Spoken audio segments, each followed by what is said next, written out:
तुम्हाला जर एखाद्या इव्हेंटमध्ये किंवा कार्यक्रमामध्ये छान कॉम्प्लिमेंट्स हवे असतील तर अशी काय काय काळजी तुम्ही त्या इव्हेंटला जाण्यापूर्वी घ्यायला पाहिजे हे या व्हिडिओमध्ये मी तुम्हाला दाखवणार आहे। या व्हिडिओमध्ये मी तुम्हाला ईच अँड एव्हरी स्टेप दाखवणार आहे। हाताची काय काळजी मी घेतली, फेससाठी काय केलेलं आहे, स्किनसाठी, हेअरसाठी काय केलेलं आहे, शिवाय मेकअपमध्ये पण काही टिप्स तुम्हाला देणार आहे आणि सर्वात महत्त्वाचं या गोष्टी तुम्हाला खूप छान पद्धतीने करायच्या आहेत। सो जर केल्या तर तुम्हाला नक्कीच त्याचा फायदा होईल। सो आता आपण व्हिडिओला सुरुवात करूयात। सगळ्यात आधी बाहेर जाताना आपण सर्वात महत्त्वाची गोष्ट चेक करतो ती म्हणजे आपण बॉडी हेअर रिमूव्ह केले आहेत की नाही, म्हणजेच वॅक्सिंग केलेलं आहे की नाही। तर मी जेव्हा बाहेर जायचं आहे सपोज उद्या, तर त्याच्या एक दिवस आधी वॅक्सिंग किंवा रेझरने असे हेअर रिमूव्ह करते। जर तुम्ही शॉर्ट ड्रेस घालत आहात तर तुम्हाला नक्कीच पायाचे हेअर रिमूव्ह करायचे आहेत। बॉडी हेअर रिमूव्ह झाल्यानंतर आता वळूयात आपण आपल्या चेहऱ्याकडे। तर चेहऱ्यावरच्या केसांमध्ये अप्पर लिपचे केस वाढलेले असतील तर ते खूप ऑकवर्ड दिसतं आणि आयब्रोजचे पण केस थोडे वाढले असतील तर ते लगेच दिसून येतात। त्याच्यामुळे आधी आपण चेहऱ्यावरचे छान केस काढून घेऊयात आणि चेहऱ्याला मी हलकंसं एक रोज हिप ऑइल लावून घेतलेलं आहे आणि त्याच्यानंतर आयब्रो रेझरने मी हे हेअर व्यवस्थित रिमूव्ह करून घेत आहे। याचे भरपूर ट्युटोरियल्स मी तुम्हाला दिलेले आहेत। सो आपल्याला व्यवस्थित आरामात हे हेअर चेहऱ्याचे अशा पद्धतीने काढून घ्यायचे आहेत या रेझरने। हा खूप छोटासा रेझर आहे पण हेअर खूप छान निघतात याने आणि घाबरायची काहीच गरज नाही, अजिबात हेअर रफ वगैरे येत नाहीत, खूप छान स्किन स्मूथ होते याने। त्याच्यामुळे ही स्टेप करणं जरुरी आहे। त्याच्यानंतर अगेन आयब्रोजचे माझे खालच्या साईडचे केस जास्त वाढले होते वरती, तसेही वरचे केस आपण आयब्रो रेझरने काढतो तर ते निघून जातात। सो प्लकर घेतलेला आहे आणि प्लकरच्या मदतीने हे हेअर मी रिमूव्ह करून घेतलेले आहे आणि तुम्ही बघू शकता माझी स्किन इथेच किती छान स्मूथ दिसू लागलेली आहे, एकदम लगेचच डिफरन्स कळून येतो। आता नेक्स्ट काय करत आहे मी, इथे घेतलेला आहे आईस बर्फ आणि एक कॉटनचा कपडा घ्या किंवा असा रुमाल घ्या।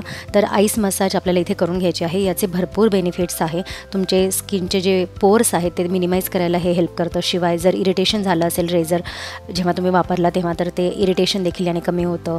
त्याच्यानंतर इचिंग असेल किंवा रेडनेस आला असेल तो देखील याने कमी होतो आणि जेव्हा तुम्ही मेकअप वगैरे कराल याच्यावर तो आणखीन सुंदर आणि एकदम मस्त दिसतो, शिवाय दिवसभर देखील राहतो। सो मेकअपच्या आधी तुम्ही ही स्टेप करू शकता, पण मी याच्यानंतर आणखीन बऱ्याच स्टेप्स केलेल्या आहेत, त्याच्यानंतर मेकअप केलेला आहे, पण मी तुम्हाला नक्की ते सजेस्ट करेल। सो आईस क्यूब असा लावला तर जास्त बेटर आहे आणि छानपैकी चेहऱ्यावर मसाज करा। त्याच्यानंतर आपल्याला एखाद्या नॉर्मल टिश्यूने चेहऱ्यावरचं हे पाणी असं पुसून काढायचं आहे। त्याच्यानंतर नेक्स्ट स्टेप मला करायला आवडते कुठेही जाण्यापूर्वी, ती म्हणजे एखादा शीट मास्क लावायला आवडतो, कारण स्किन थोडीशी जर ड्राय असेल किंवा ऑइली जरी असेल तरी शीट मास्क लावला तर स्किन एका वेगळ्याच पद्धतीने हायड्रेट होते आणि इतकी ग्लोईंग दिसायला लागते।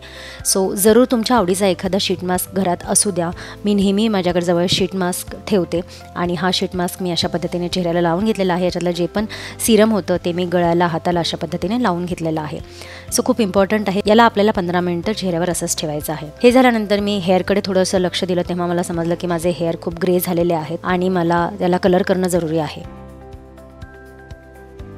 सो इथे मोबाईल बघताना रील स्क्रोल करता करता मला धोनीचा हा रील दिसला।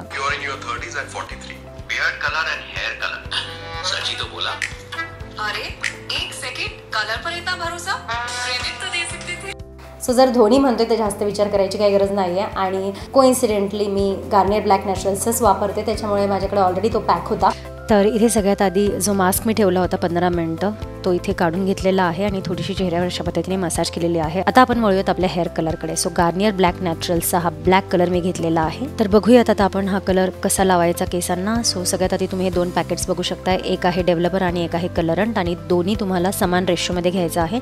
तर डेव्हलपर मी पूर्ण घेतला, कलरंट मी पूर्ण घेतला, कारण रूट टचअप करायचा आहे तर इतका कलर आपल्यासाठी इनफ आहे। त्याच्यामध्ये इन्स्ट्रक्शन लिफलेट आहे तर ते तुम्ही वाचू शकता, पण याच्यामध्ये असं अवघड काहीच नाही आहे। तुम्हाला दोन्ही गोष्टी समान रेशोमध्ये घेऊन मिक्स करायच्या आहेत आणि 15 मिनिटं तुमच्या केसांवर हे लावून ठेवायचं आहे।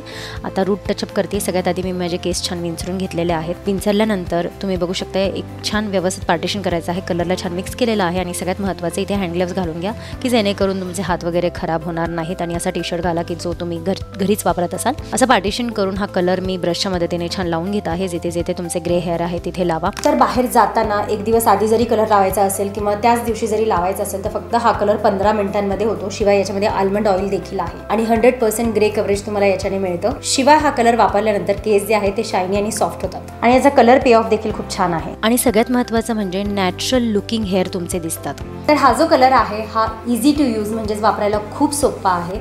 रफ आणि ड्राय हेअर न होता सॉफ्ट आणि स्मूथ हेअर तुम्हाला मिळतात। इथे तुम्ही माझे केस बघू शकताय, माझे जे ग्रे हेअर आहेत ते 100% कव्हर झालेले आहेत। So there is no need for time outs, only trust Garnier Black Naturals.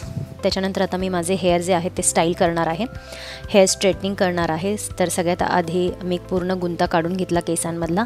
त्याच्यानंतर केसांचं आपल्याला पार्टिशन करायचं आहे. सो ही जी प्रोसेस आहे थोडी फास्ट दाखवत आहे मी तुम्हाला. तर खालच्या भागाचं असं पार्टिशन करायचं आहे. वरचे हेअर असे वरती छान क्लचरने बांधून ठेवायचे आहेत आणि छोटे छोटे पार्ट करून आपल्याला छान हेअरला स्ट्रेट करून घ्यायचं आहे, जसं तुम्हाला व्हिडिओमध्ये दिसत आहे त्या पद्धतीने. तर अशा पद्धतीने पूर्ण हेअर माझे छान स्ट्रेट झालेले आहेत. सो केस माझे स्टाईल झाले आहेत. आता वळूयात आपण मेकअपकडे. मेकअपसाठी सगळ्यात आधी मी एक छान प्रायमर लावून घेतलेला आहे. प्रायमर लॉंग लास्टिंग मेकअपसाठी गरजेचं आहे. त्याच्यानंतर मी कन्सिलर घेतलं जे अगदी माझ्या शेडचं आहे आणि अंडर आईजला, अराउंड माय माउथ, त्याच्यानंतर कपाळावर, नाकावर अशा पद्धतीने लावून घेतलेलं आहे आणि ब्रशच्या मदतीने त्याला छान ब्लेंड करून घेत आहे. इथे तुम्ही ब्युटी ब्लेंडर वापरला तरी चालेल. अगदी हलका फुलका आणि नॅचरल असा मेकअप मी इथे करत आहे. त्याच्यानंतर मी घेतलेली आहे कॉम्पॅक्ट आणि ही कॉम्पॅक्ट देखील मी ब्रशच्या मदतीनेच लावत आहे.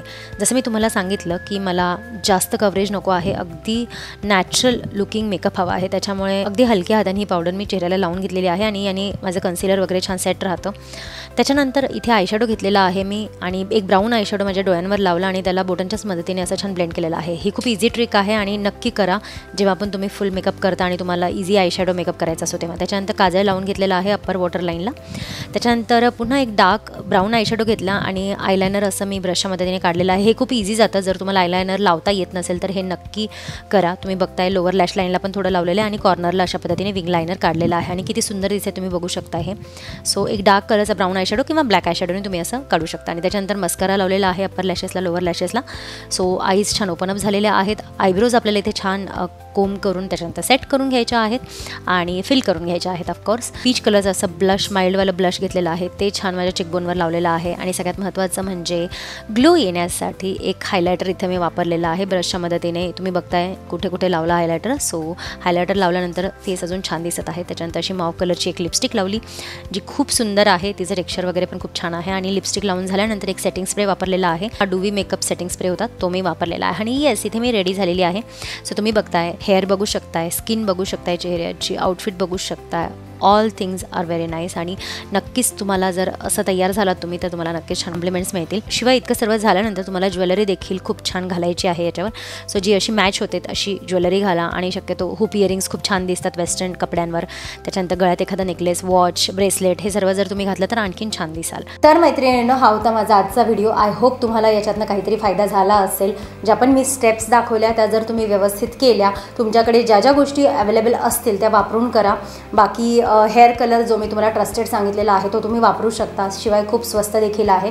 त्याच्यामुळे ते वापरून तुम्ही तुमचे हेअर कलर करा आणि बाकीच्या गोष्टी जशा सांगितलेल्या आहेत स्टेप बाय स्टेप तशा फॉलो करा. तुम्हाला नक्कीच छान रिझल्ट्स मिळतील आणि खूप कॉम्प्लिमेंट्स देखील मिळतील.